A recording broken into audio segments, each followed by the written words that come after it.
Dargaggoo Soolaan Gammachuu Koolii walwaraansa kaaba Itoophiyaa keessa jiru irratti viidiyoon inni waraabe badhaasa idilee addunyaa irratti beekamaa ta'e Rooy Piik jedhamu akka inni moo'u taasiseera. Qopheessituun qophii labataa Tigisti Gammee Soolaanii fi obboleessa isaa waliin marii taasifteetti kunootii caqasaa. Kabajamtoota daawwattoota fi dhaggeeffatoota keenya qophii labataa har'aa keessatti gaazexeessaa hojiiwwan walitti bu'iinsa Itoophiyaa keessa jiran irratti hojjeteen badhaasa addaa argate wajjinan turtii godhe. Gaazexeessaan kun waa'ee hojii isaa bu'aa bahii inni arge akkasumas immoo obboleenyi isaa lama hangafti ogummaa kana keessa jiran akkamitti akka garana seenu akka isa onnachiisanii fi isa jajjabeessan irratti waan nutti himu qaba. Obbolaasaa lamaan kana keessas tokko dubbiseera. Qindeessee anansinii dhiyeessu ani Tigisti Gammeeti. Maqaan koo Soolaan Gammachuu Koolii jedhama. Kan inni dhaladhee Wallaggaa aanaa Giddaa Keeramuutti ijoollummaa koodhaaniin gara Finfinnee dhufe. Soolaan gaazexeessaa viidiyooti. Firilaansarii jechuunis gaazexeessaa miidiyaa tokkotti odoon daangeffamin miidiyaa adda addaatii hojii isaa dhiyeessu. Hojiin isaas kanaan dura maddeen oduuwwan akka BBC, Aljazeeraa, CNN fi VOA irratti dhihaachaa turuusaa ibsa. Gabaasa Sadaasa 16 badhaasa ittiin argate immoo madda oduu AFP'tiif hojjete. And the 2021 Rory Peck News Award goes to Soolaan Koolii for the cost of war coverage of Ethiopia's Tigray conflict. Kuni moo'uun isaa waltajjii magaalaa London keessatti qophaa'e irratti hoggaa himamu.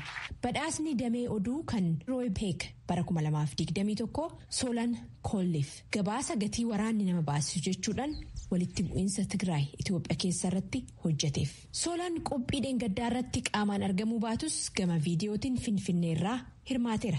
I feel so proud to have received such a prestigious award.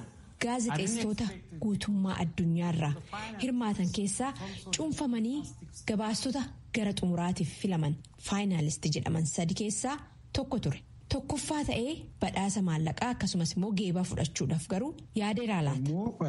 Awwaardii kana nan argadha jedheerree baay'eetti ekspeektin goone maaliifree namootni wajjin dorgomanii yeroo sanatti dorgomanii namoota baay'eetti waan gaarii hojjetanii waan ta'eef garuu gargaarsa waaqayyoodhaani moo ergameera jechuu danda'a. Baay'ee gaariidha. Egaa amma gara hojii keetitti hoo deebinee hojii naannoo Tigraay keessatti walitti bu'iinsa ture yeroo waraanni godhamutti dhaquun hin danda'amu. Waraana booda wanna ture keessattuu miidhaan namarraan gahu ijoollee maatii akkamitti waraanni akka diigu hojii agarsiise natti fakkaata ana hojjechaa turte. Naannuma san dhaquun waraanni yeroo ati jiraachuu baatillee naannoo sanitti argamuun kutannoo akkamii barbaada? Bilbilaanis haa ta'u karaa adda addaa namatitti waa tokko yoo sirra geerre karaa itti kominikeet gootu karaan tokko yoo hin jiru. So riskii guddaadha kanatti fudhattee deemtu lubbuu kee irratti jechaadha. Egaa ani immoo maalidhaa akka gaazexeessaa tokkotti carraan kun deebi'ee akka hin dhufne nan beeka. Waggootaan 10 booda. Yoo kanatuun gabaasiin hafee baay'eetti gadda jedheen ofitti hime wantoota uumaman kana bakka sana deemee namoonni kun maal argaa jiru maal keessa dabaranii kan jedhu gabaasuun irra jira jedheen ofii murteeffadheeni. Wanni ammas naannoo Tigraay keessas ta'ee naannoo Amaaraa keessatti walumaa gala wanni argitee fi wanni ati daawwattoota keenyaaf hiruu barbaaddu wanni sammuu keessas hin banne. Egaa baay'ee wanta nama gaddisiisuun argee keessumaatii gaafa maayikiraadirraa deemu namoota du'anii reeffi isaanii gaggatamanii faffaca'ee dhalli namaa fakkiitti waaqaan kan uumame gaafan argu baay'een gadde akkasumas immoo namoota firoota isaanii ijoollee. Haadha, abbaa, obboleessa dhaban bo'oon gaafan argu keessi koo baay'eetti miidhame. Ambiraan Soolaan walitti bu'iinsa kanaan dura hojiiwwan maalirratti xiyyeeffachaa turte? Firiilaansariidha jechuunis miidiyaalee adda addaatiif hojjetta malee miidiyaa tokkotti hin daangeffamtu. San dura walitti bu'iinsa kana dura hojii akkamiirratti xiyyeeffachaa turte? Akka firiilaansarii tokkotti. Opportunity adda addaa sii dhufu embrace gochuus irra jiran biizinasii akkasumas jijjiiramoota adda addaa biyya keessatti uumamanii miitingii adda addaa wantoota baay'ee diverse ta'e irratti kan hojjedhaa ture. Kanaafi wantoota na dhufan sana hojjedhaan ture. Amma gara badhaasichaatti hoon si deebisee badhaasa kana fageenyas ta'u hirmaatteetta irratti. It is a testament that my efforts have succeeded in shining a light in the middle of information blackouts and making the voice of Ethiopian war victims heard across borders, knocking on many doors and touching many hearts. Dubbiin achirratti gootee si baay'ee cimaadha. Walumaa gala wanti sun akka dura jedhe dhiibbaa inni hawaasa irratti diigumsa hawaasa irratti lolli waraanni fidu irratti dubbatte maallaqaanis hoo ta'e waan argattee himuudha fedhii kee hoo ta'e ammas immoo hojii kee irratti bifa kanaan hojii fuulduratti hojjettu irratti dhiibbaan yookaan immoo waan inni si dabalu maalinni. Awwaardiin kun humni koo wajjin kana fudha. Kana booda akka award winning journalistiitti lakkaa'ama jechaadha.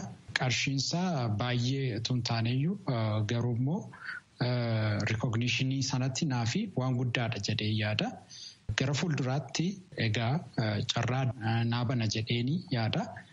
Maaliifree awwaardiin kun gaazexeessota addunyaa guutuu jiranii fuulduratti iddoo guddaa kan kennamu waan ta'eef iddoo adda addaa bakka carraa adda addaa namoota adda addaa wajjin baruu opportunity gurguddaa naabana jedhee yaada. Karaa biraatiin maatii isaanii keessatti hojii bifa gaazexeessummaatti seenuudha. Soolan nama sadaffaadha. Hangafa Soolan gaazexeessaa Zalaalam Gammachuu immoo duraan VOA'dhaaf Finfinneerraa gabaasa dhiyeessatii ture. Obboleessi isaa hangafaa Kumarraa Gammachuu gaazexeessaa viidiyooti. Madda oduu Rooyitersiif hojjeta. Maatii maan keessa jirra hojii joornaalizimii keessa akkuma silaa obboleessi koo Soolan dubbate obboleessi keenya Zalaalam Gammachuu gaazexeessaa beekamaa. Innis yeroo keessumaatii yeroo TPLF aangoorra turetti nama aarsaa baay'ee kaffaleedha. Yeroo sanatti waa'ee uummata keenyaa keessumaa yeroo bosonni Baalee gubate faa sana haala cimaadhaan ture kan inni gabaasaa ture afaan Amaaraatiinis afaan Oromootiinis. Sanaa booda dhiibbaan baay'een itti baay'inaan innis biyya gatee deeme. Ani immoo sanaa booda Associated Press kan jedhamu televezyiinii keessan hojjechaa ture. Achi beetan Reuters keessa kanan seene. Reuters keessa amma gara waggaa 10ti. Achi keessatti dhugaa dubbachuudhaaf hojiin keenya wanta lafarra jiru facts on the ground kan nun gabaasnu eenyuufiyyuu waan hoogamu miti. Garummoo wanta fact on the ground waan jiru yeroo gabaastu waan ati waan biraaf oogdu waan itti fakkaachuu uummanni itti fakkaatu jira. Amma yeroo kanatti dhiibbaa cimaatu jira. Haalli gaazexeessotaaf jiru haala bareedaa miti. Haa ta'uyyuu sanuma keessa nuti amma waan dhugaadhaaf ta'u waan dhugaadha jennu uummata addunyaaf baasnee dhiyeessuu irratti duduban deebinu kana keessa aarsaa baay'ee baasuun ni jiraata. Garuu nuni duduban deebinutti mafuufna. Ergaan ati dargaggoota gara hojii gaazexeessummaa dhufuu barbaadaniif namoota gaazexeessummaa hawwan keessa jiraniif dabarsitu. Gara gaazexeessummaa deemuun dhufuu namoonni barbaadan dargaggoonni barbaadan hundumti isaanii jalqaba fedhii keessa isaanii ilaalanii achi booda immoo isa barbaadan sanarratti waan isaan baasisu hunda baasanii hordofuutu isaan irra jira jedhee yaada. Achi booda waa hundi sirraa deema. Yoo ta'e jaalala qabdatee yoo wanta sanaaf hin dhimmita yoo ta'e karaan keessii qixxaataas si sirraa deema. Kaayyoo isaanii kana galmaan ga'uudhaa fi karri tokko yoo isaan dide karra biraa bananii saaqanii yaalu. Waan obboleessi koo argate baay'ee akka obboleessaatti miti. Akka lammii Oromootti, akka lammii Itoophiyaatti miti, akka gurraacha tokkotti iyyuu wanta nu boonsudha.